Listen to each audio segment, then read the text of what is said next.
సీనియారిటీని కానీ ఒకరి అనుభవాన్ని కానీ నేను తక్కువ చేయను. దీనికి కారణం కూడా ఏంటంటే అస్సాం గణ పరిషత్ విద్యార్థులతో నడిచింది. నేను చిన్నప్పుడు స్కూల్లో ఉన్నప్పుడు ఉబ్బెత్తున కెరటంలో లేచి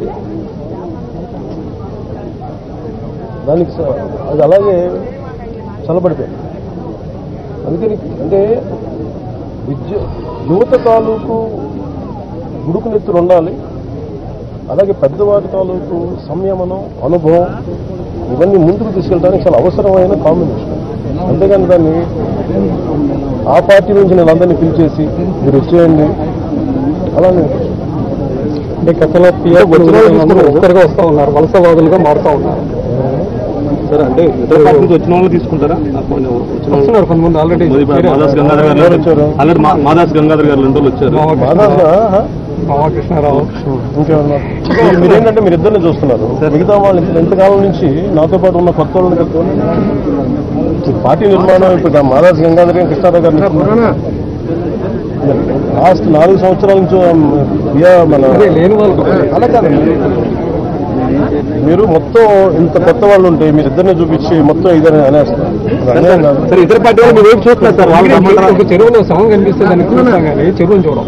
అట్లాగే చెరువులో మలినం కానీ లేదంటే ఒక శవం కానీ కనిపిస్తే దాన్నే చూస్తాం, మొత్తం చెరువుని చూడం. అట్లాగే మీరు ఇంత పెద్ద రైట్ ఎగ్జాంపుల్ అంటారా? మనసుకు ఇప్పుడు మన ఒక ఇందులో మీరు ఆలోచించారు, మీకు మీరు మనసాక్షిగా ఆలోచించాలి. ప్యూరెస్ట్ ఫామ్ లో సార్ సమాజం ప్యూరెస్ట్ ఫామ్ లో ఉంది. సమాజం ప్యూరెస్ట్ ఫామ్ లో ఉంది. చాలా జాగ్రత్తగా ఇప్పుడు మనుషుల్ని సంస్కరించడం చాలా అవసరం. అంతేగాని కూర్చోండి సార్. ఓకే సార్, ఇప్పుడు ఇతర పార్టీ వాళ్ళు మీకు చూస్తున్నారు, వాళ్ళు రావడానికి మీకు ఈ రోజు కడిగితే అన్ని సమాధానాలు ఎలా ఉంటాయి సార్? అన్నీ ఒక అర్థానికి ఇవ్వాలి సార్. ఇప్పుడు చాలా మంది ఆస్తులు ప్రకటించారు, కొంతమంది ఎన్నికల ముందే ఆస్తులు ప్రకటించే అవకాశం ఉంటుంది. ఏదండి ఆస్తులు కొంతమంది ముఖ్యమంత్రి ముందే ప్రకటించారు. జగన్ ఎన్నికల అఫిడవిట్ లో ప్రకటించారు, బహిరంగంగా ప్రకటించలేదు. మీ శైలి మీరేం చేయబోతున్నారు? ఆస్తులన్నీ ఏంటంటే నాకు తెలిసినవి ఉంటాయి. బహిరంగంగా ప్రజా జీవితంలోకి వస్తున్నారు. బహిరంగం ఏముంటుంది నాకు?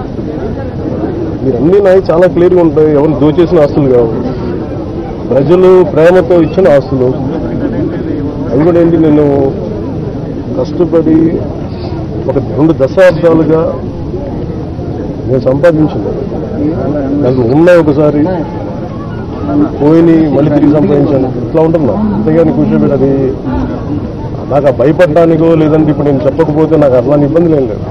సమయం వచ్చినప్పుడు అంటే మీరు జగన్ పార్టీలో అంతర్భాగం అని, తెలుగుదేశం పార్టీలో అంతర్భాగం అని జగన్మోహన్ రెడ్డి మన బాహాటంగా ప్రకటించారు. దానికి మీరే సమాధానం. వైసీపీ అనేక సార్లు చేస్తున్నారు. జగన్మోహన్ రెడ్డి సార్ వాళ్ళకి నేతలు కేడర్ అందరూ కథా స్క్రీన్ పై డైరెక్షన్ మొత్తం కూడా చంద్రబాబు గారు. అవునా?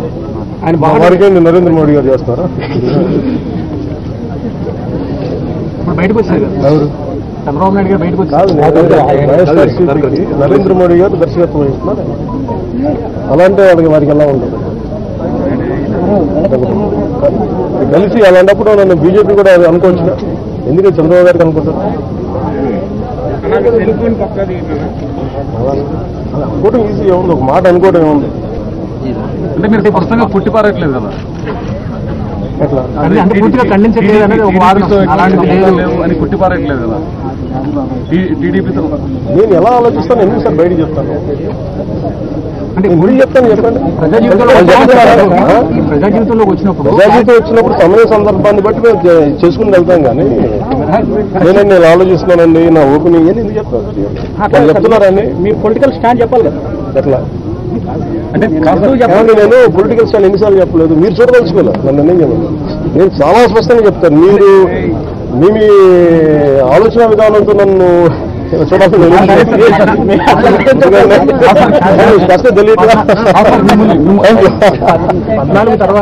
పద్నాలుగు తర్వాత పూర్తిగా ప్రకటిస్తానంటున్నారు. అంటే పొలిటికల్ గా పార్టీ పరంగా ఏం జరుగుతుందనేది ఈరోజు చెప్పచ్చు కదా. పార్టీ పరంగా జిల్లాలకు సంబంధించినటువంటి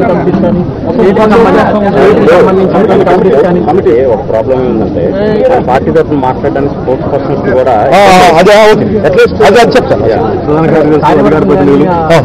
మేజర్. నేను లాస్ట్ మీరు అన్నారు కదా ఇందాక మనం ఎందుకు ఇంత తప్పని పడాలి? చాలా కొత్త వ్యక్తుల్ని తీసుకోవడానికి. దాని నుంచి మేము చాలా మంది వచ్చారు. 30-40 వేల దాకా మేము తీసుకున్నాం. మేజర్ ఆలోచన పరం 4,000 మంది మీరు అవగాహన సదస్సులు పెట్టాం కదా. దాని నుంచి మేము ప్రతి జిల్లాకి కొంతమంది సెలెక్ట్ చేసాం. అలాగే ముఖ్యంగా దాంట్లో నుంచి మేము మొదటి విడతగా ఒక 12 మెంబర్ స్పీకర్ ప్యానల్ని రెడీ రిలీజ్ చేస్తున్నారు.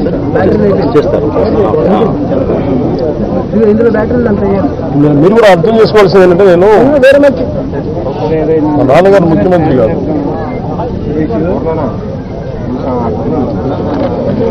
నేను దాని నుంచి మెల్లిగా ఒక్కొక్కటి ఏర్పరచుకుంటూ రావడానికి మిగతా వాళ్ళకున్నంత అంత తేలిక కాదు.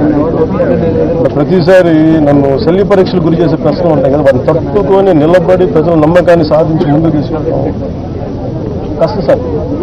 కాదు, తను ఓపికతో కూడుకొని సహనంతో కూడుకు. నాకు ఆ సహనం, ఓపిక, రుణం. ఈ వీడియోపై మీ విలువైన కామెంట్స్ ని మాతో షేర్ చేసుకోండి.